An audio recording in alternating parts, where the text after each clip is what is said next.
तो उस टाइम 1.25 करोड़ का कर्जा था और हमारी इनकम बिल्कुल बंद थी। इंदिरा अक्सर एक सरकारी कर्मचारी थीं और उनके पति एक म्यूजिक कंपोजर। उनका एक सपना था अपने बिजनेस को बढ़ाना, लेकिन एक फैसले ने सब कुछ बदल दिया। और हमने एक किराए पे छोटा सा स्टूडियो लिया हुआ था, उसमें हमारे काम होते थे और काम बहुत अच्छा चल रहा था। लेकिन धीरे धीरे ये गड़बड़ हुई, किसी ने कहा कि इस स्टूडियो को बड़ा करोगे तो और अच्छा काम मिलेगा। मैंने अपने हस्बैंड को कहा मुझे ठीक नहीं लग रहा, आप यहीं ठीक है। कहने लगे नहीं नहीं, ये जो कह रहा है ये बहुत सही करेगा। तो मुझे नहीं मालूम कि वो क्या उनकी आपस में बात हो रही है। मेरे हस्बैंड ने मुझसे साइन करवा के एक बैंक का लोन लिया, कुछ नहीं हुआ। दूसरे बैंक से, तीसरे बैंक से, उन बैंकों के नाम भी मैंने नहीं सुने थे जिनसे कि हमने लोन उठाया, तब भी कुछ नहीं हुआ। फिर उन्होंने कहा कि एक आदमी है जो 5% पे देता है, उससे आप ले लो तो उससे काम हो जाएगा सारा। मेरे हस्बैंड ने 18 लाख उससे ले लिया। धीरे धीरे ऐसा हुआ कि साल भर का हम इंटरेस्ट नहीं दे पाए, तो जो 18 लाख का हम already 17 lakh as a interest दे चुके थे, उसने कहा आपने मेरा 28 लाख देना है।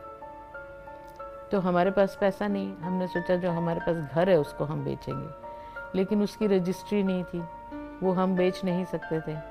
एक और से 2% पे उठा लिया, किसी से और 5% पे उठा लिया, क्योंकि ही इज़ अश्योरिंग कि सब कुछ ठीक होने वाला है, एक दिन सब कुछ ठीक होने वाला है। और जब बैंकों के फ़ोन आना शुरू हुए मेरे पास, तब मुझे पता चला कि हमारे सिर पे कितना कर्जा है। तो उस टाइम 1.25 करोड़ का कर्जा था और हमारी इनकम बिल्कुल बंद थी। एक बार तो ऐसा हुआ कि मेरी डॉटर छोटी वाली वो घर में थी सामने, और वो अचानक से आ गया बैंक वाला ने स्टार्टेड शाउटिंग, बहुत ज़ोर ज़ोर से चिल्लाने लगा। तो वो रोने लगी। उसने बड़ी वाली बहन को फ़ोन किया, वो हम पे चिल्लाए कि तुमने ये क्या किया। तो उस वक़्त लगा कि कितना एम्बैरेसिंग सिचुएशन है। उनकी इस अंधेरी घड़ी में परमेश्वर ने हस्तक्षेप किया।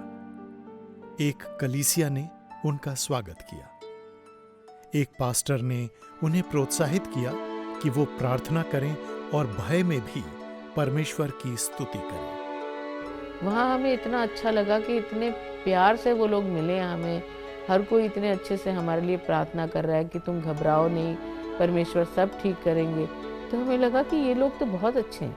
पास्टर ने हमें ये समझाया कि अगर हम ग्रेटफुल होते हैं, ग्रैटिट्यूड हमारा बहुत का मायने रखता है, तो जब परेशानी आए ना, उस प्रेज करो लॉर्ड की। मेरे हस्बैंड को बोला, क्योंकि वो म्यूज़िक डायरेक्टर हैं, तो उनको बोला कि आप साम्स की ट्यून बनाएंगे। तो उन्होंने साम 23 तो पूरा किया, और वो इतना अनॉइंटिंग थी उसके अंदर कि जब हम कहते थे वो मेरे जी में जी ले आता है, तो वो वाकई अंदर से घबराहट, लेकिन हम कहते थे नहीं, वो हमारे जी में जी ले आता है। और परमेश्वर हमें उस डर से निकाल रहे हैं। डर लगता था, हम सर्वेंट को बोलते थे बाहर से ताला लगा के जाना, कोई ऐसा ना हो बैंक वाला आए। घंटी, तब भी घंटी बजा देते थे लोग बिना देखे कि लॉक लगा हुआ है, तब अंदर से डर जाते थे हम।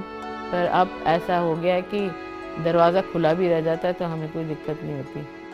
परमेश्वर की स्तुति करने के साथ साथ उन्होंने उपवास प्रार्थनाएं भी की, सुसमाचार सुनाना शुरू किया और दशांश देना भी सीखा। फिर परमेश्वर के अनुग्रह के द्वारा उन्होंने केवल 2.5 साल में 1.25 करोड़ का कर्ज चुका दिया। आप चर्च में हमने जाना शुरू ही किया था, तो मैंने कहा मैं भी दूंगी अपनी टाइप। हमने कहा अगर घर बिक जाता है तो हम अपना जितने का भी जाएगा उसका 10% देंगे।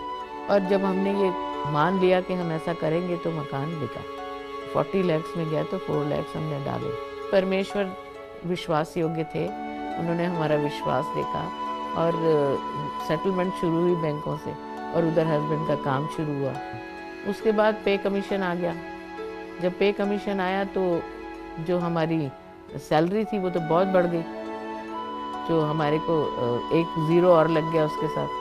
धीरे धीरे करके हम 2.5 साल में उन कर्जों से बाहर निकल पाए। तो तब से हम प्रार्थना ही करते हैं, हमने अपना प्रेयर ग्रुप बनाया है। जो परेशानी में लगता है हम उस तक पहुंचते हैं, उसके लिए प्रार्थना करते हैं और वो भी परेशानी से बाहर निकलता है। आज इंदिरा और उनका परिवार प्रार्थना आज्ञाकारी जीवन और विश्वास के जीवन की जीवित गवाही है।